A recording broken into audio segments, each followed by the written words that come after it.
Selamat malam, Ibu Bapak, Saudara-saudara yang terkasih di dalam Kristus.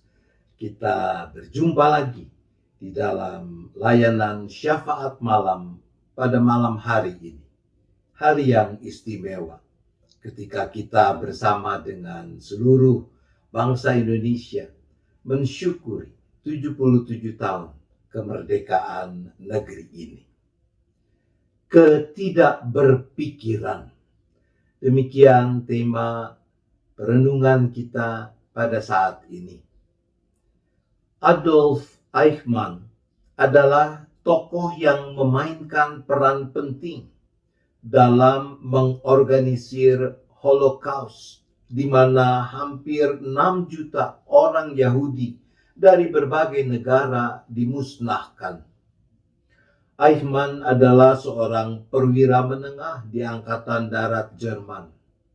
Tapi karena keahliannya dalam urusan Yahudi, dia diberi tugas untuk mengumpulkan data dan mengatur deportasi orang-orang Yahudi dari kota-kota Eropa, negara Eropa yang berbeda yang ada di bawah kendali Jerman selama Perang Dunia Kedua.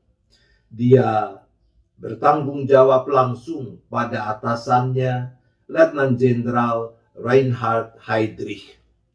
Eichmann, menurut catatan biografi tokoh dunia yang dilansir The Famous People, mengatur pertemuan antara atasannya, Heydrich, dengan para pemimpin Jerman dari berbagai dinas administrasi dan militer. Mereka berkumpul untuk membahas dan mengambil keputusan tentang nasib jutaan orang Yahudi yang tinggal di daerah pendudukan Jerman di berbagai negara di Eropa khususnya.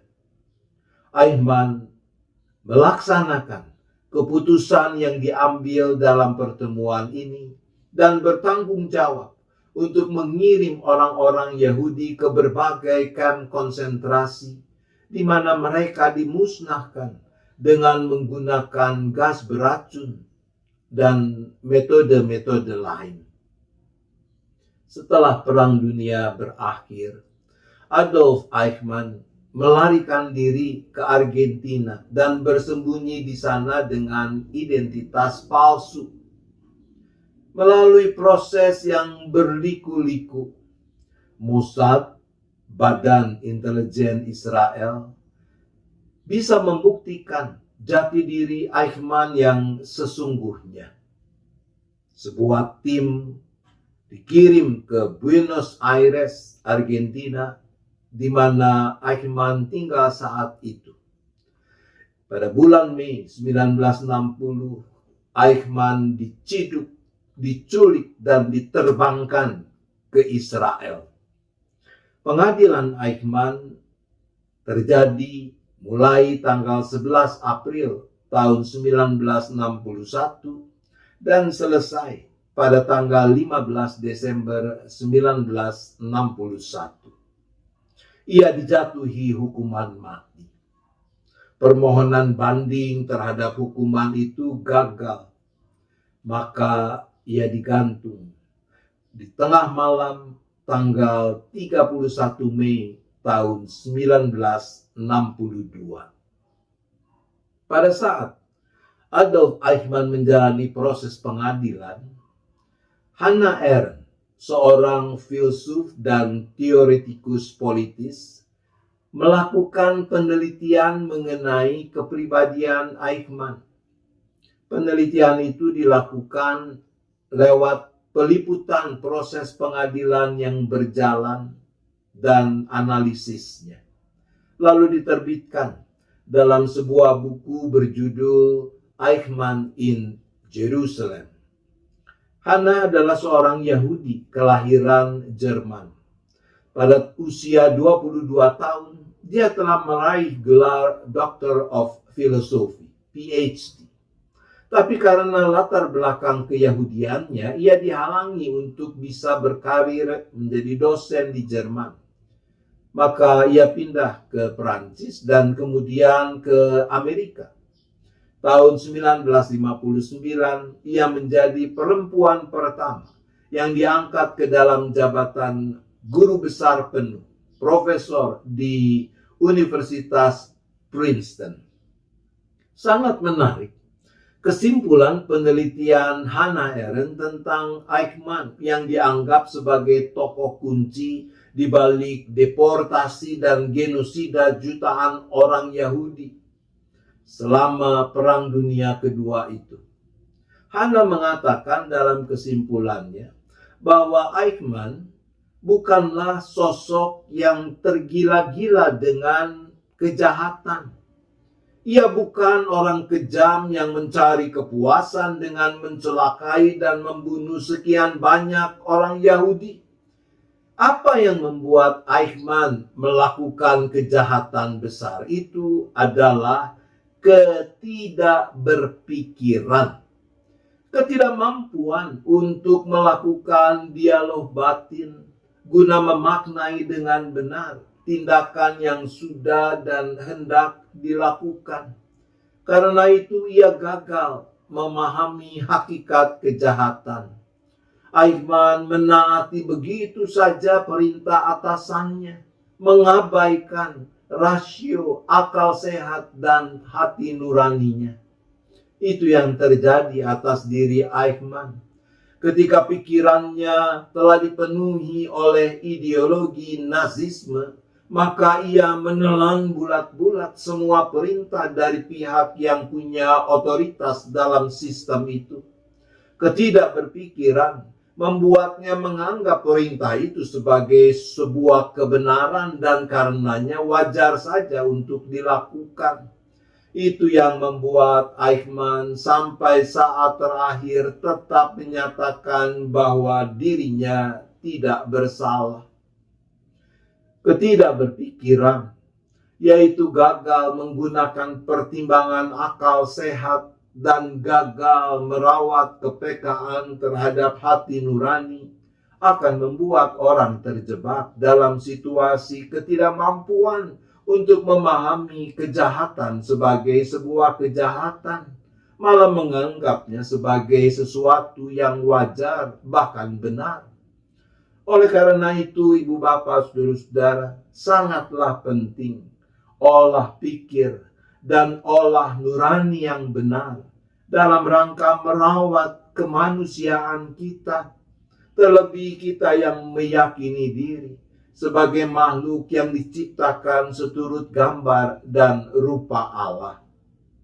Itu sebabnya hal mengenakan manusia baru adalah proses di mana terjadi pembaruan di dalam roh dan pikiran kita, seperti dikatakan dalam Efesus 4 ayat 23 dan 24, supaya kamu dibarui di dalam roh dan pikiranmu, dan mengenakan manusia baru yang telah diciptakan menurut kehendak Allah di dalam kebenaran dan kekudusan yang sesungguhnya.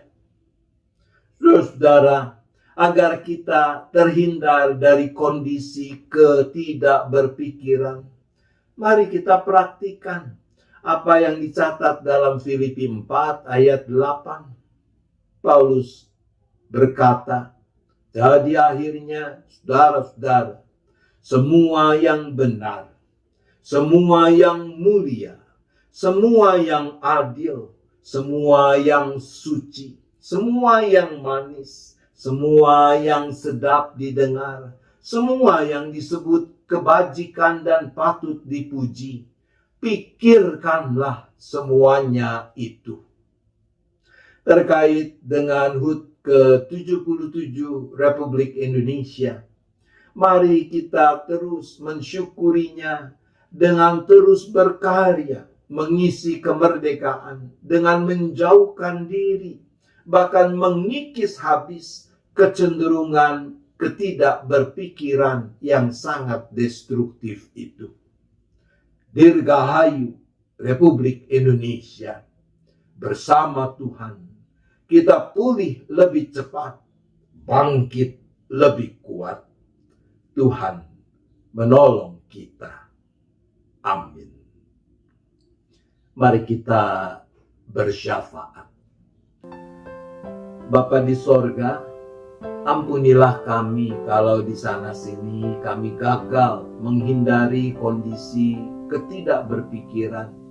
Dan karena itu kami keliru memaknai realitas dan salah mengambil keputusan. Tuhan, kasihanilah kami.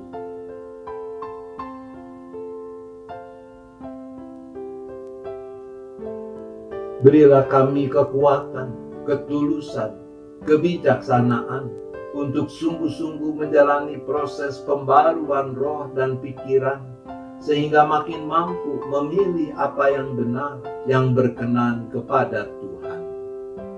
Ya Bapa, tolonglah kami.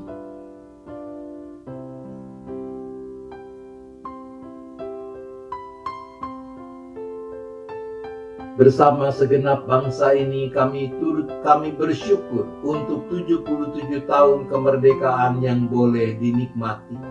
Untuk upaya-upaya yang untuk makin mewujudkan kebenaran, keadilan, demi kedamaian dan kesejahteraan yang makin dialami secara penuh oleh segenap bangsa.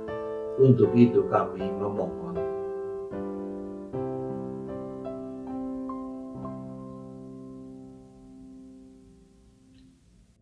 Kami juga berdoa bagi kehadiran dan peran gereja di bumi Nusantara ini, termasuk jemaat GKI Gading Indah, dalam turut berkarya, mewujudkan misi Allah, menghadirkan shalom di negeri ini. Untuk itu kami berdoa.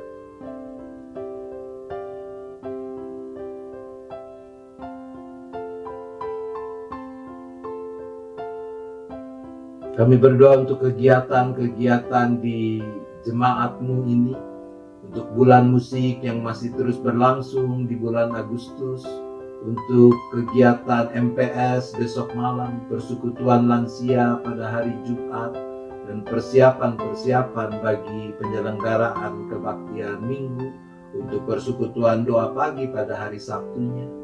Untuk semua itu kami memohon.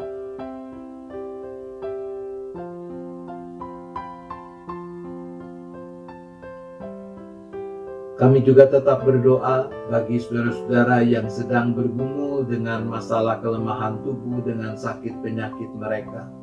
Bagi Ibu Leni Widyastuti, Ibu Marlina, Angel, Ibu Damayanti, Ibu Eni Pranata, Ibunda dari Saudari Anna, Bapak Hindyong, juga bagi mereka yang sedang menjalani pengobatan maupun yang sedang dalam proses pemulihan pasca COVID-19.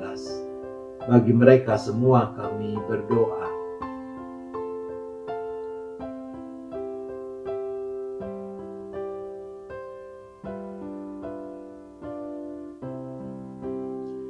Sebentar lagi kami akan beristirahat ya Bapak. Kembali kami serahkan seluruh keberadaan kami seisi keluarga masing-masing hanya ke dalam tangan pengasihan pemeliharaan-Mu. Biarlah kami boleh beristirahat dengan cukup, tidur dengan nyenyak, sehingga besok bangun dalam keadaan yang makin baik untuk dapat terus memuliakan nama Tuhan. Kami memohon, kami bersyafaat hanya di dalam nama Tuhan Yesus Kristus. Amin. Selamat malam, Ibu Bapak, Saudara-saudara. Selamat beristirahat. Tuhan tetap beserta kita.